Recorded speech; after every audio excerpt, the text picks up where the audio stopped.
শক্ত খাবার না হলে মানুষ বাঁচে। শক্ত খাবার না হলে মানুষ বাঁচতে পারে, কিন্তু তরল খাবার না হলে মানুষ কখনোই বাঁচে না। তো পানি এত বড় গুরুত্বপূর্ণ একটা বিষয়, যার আলোচনা আল্লাহ সুবহানাহু ওয়া তাআলা কুরআনুল কারীমে 63 জায়গায় করেছেন। কত জায়গায়? কত জায়গায়? 63 জায়গায় আল্লাহ পানির বিষয়ে আলোচনা করেছেন। আর সেই পানি না থাকার কারণে আজকে আমরা হাহাকার। প্রচন্ড গরম, জমিন ফেটে যাচ্ছে, ফসল নষ্ট হচ্ছে, গাছপালায় ফসল হচ্ছে না, যা হয়েছে তা শুকিয়ে পড়ে যাচ্ছে। এইভাবে যদি হয়, এটা সম্পূর্ণ আযাব আর গজব ছাড়া আর কিছুই না। আমরা আমাদের সময়ে তো আমরা দেখেছি যে এই বৈশাখ মাসের শুরুর দিকে বা জ্যৈষ্ঠ মাসের দিকে মোটামুটি আলহামদুলিল্লাহ বাতাস, বৃষ্টি এগুলো হতো, তাই না? আম জোরে জোরে পড়তো। তো এখন কি এগুলো দেখা যায়? দেখা যাচ্ছে না। আজকে আমরা প্রাকৃতিক নিয়ে একটু কথা বলব। সময় উপযোগী কিছু কথা না বললে নয়, যা আমাদের জানা হয়, বললে কি হয়? জানা হয়। মানুষের খাদ্য কত প্রকার মনে আছে? মনে নেই? 3 প্রকার। কয় প্রকার? কত প্রকার? 3 প্রকার খাদ্য। বাতাস, এরপরে তরল খাবার পানি জাতীয়, এরপরে একটা খাবার আছে শক্ত জাতীয়। কি কি বলেন তো? বাতাস, তরল জাতীয়, শক্ত খাবার। কেন জানেন না? একটু মাঝে মাঝে চিন্তা করবেন, নিজেদের ঘরেই তো আছে। আমাদের যখন বাচ্চা হয়, আমাদের বাচ্চাগুলো দুনিয়াতে আসার সাথে সাথে আল্লাহ তার জন্য কি নির্ধারণ করেন? কি? তরল খাবার, বাতাস। বাতাস অনেক সময় দেখবেন ডাক্তাররা যখন একটা মা যখন প্রসব করে, ডাক্তাররা যখন তাদের হাতে নেয় বাচ্চাটাকে এরকম, মানে পা উপর দিক করে, মাথা নিচের দিক করে, পিঠের মধ্যে এরকম বাইরে। এটা কি দেখছেন কখনো? না দেখলে ইউটিউবে সার্চ দিয়ে দেখবেন, নেটে আছে। পা উপর দিক করে, মাথা নিচ দিক করে, কি করে? বাইরে। অনেকখানে এরকম হাতের তালু দিয়ে তাকে বারবার দম করে পেটে পিঠে। কারণ কি জানেন? তার এখন বাতাসের প্রয়োজন। বাতাস যদি না থাকে মানুষটা বাঁচবে? কথা বলেন। তাহলে মানুষ বাঁচার একটা উপকরণ হলো বাতাস।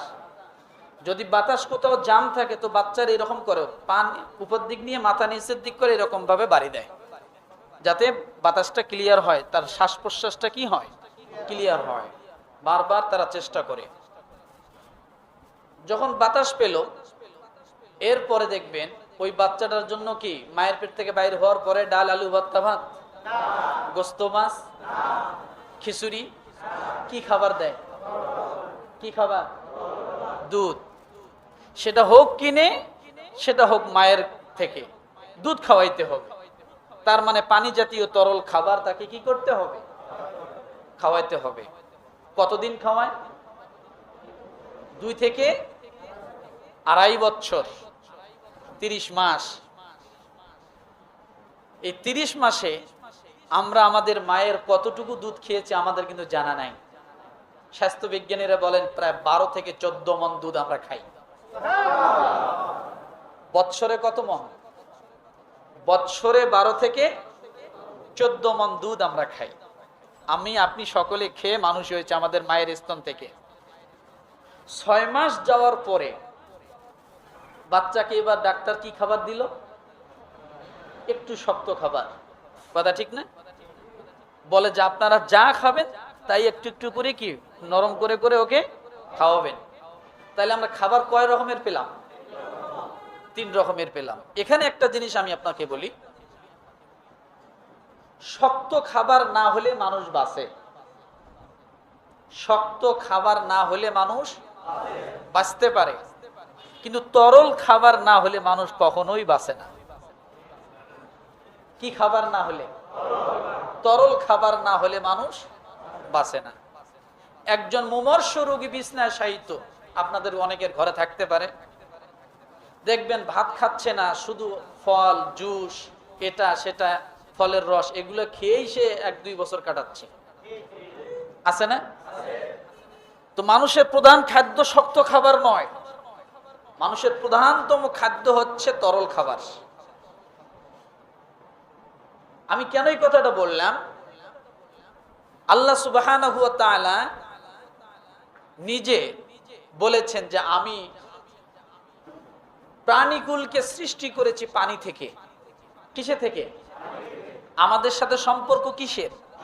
পানির সম্পর্ক। আমাদের সাথে সম্পর্ক মাটির, আমরা মাটি থেকে সৃষ্টি, আমরা পানি থেকে সৃষ্টি।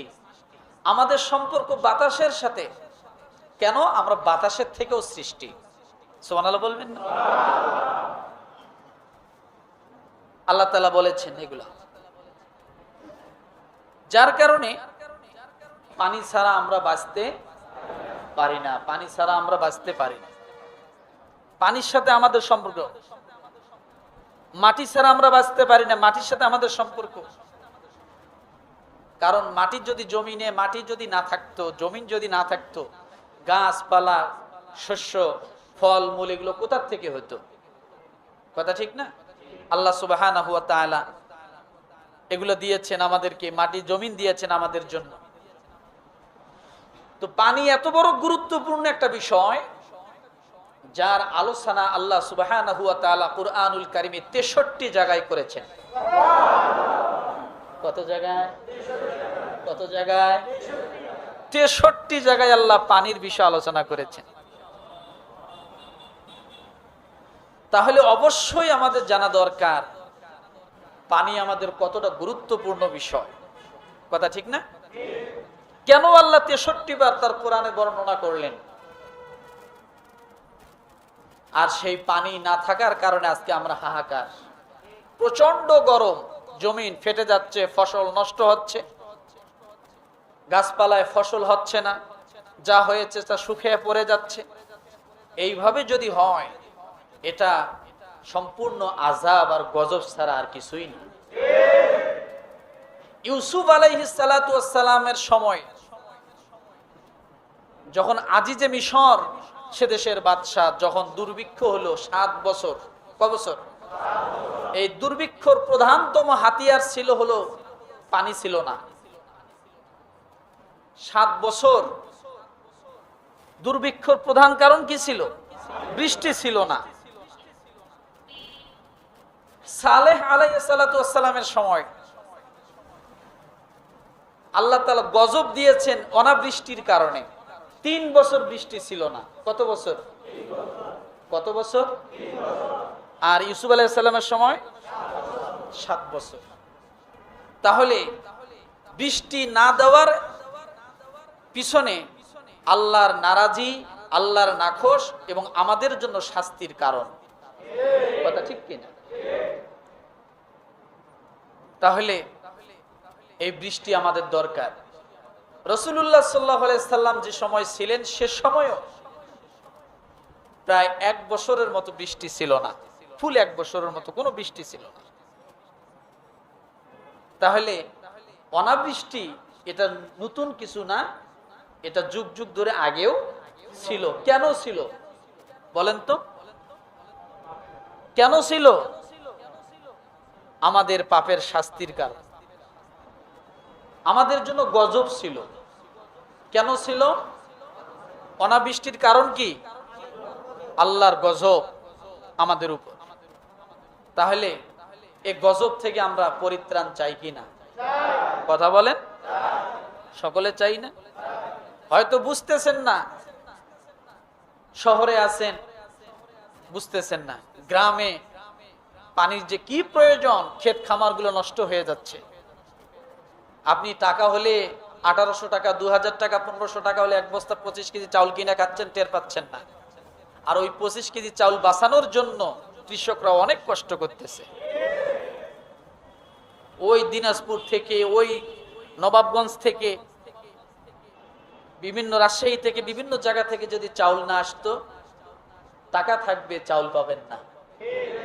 কথা ঠিক না? আমার ভাইরা, এই জন্য আমরা এই গজব আল্লাহর কাছে চাই না, এই গজব থেকে আমরা পরিত্রাণ চাই। রাজি? কথা বলেন।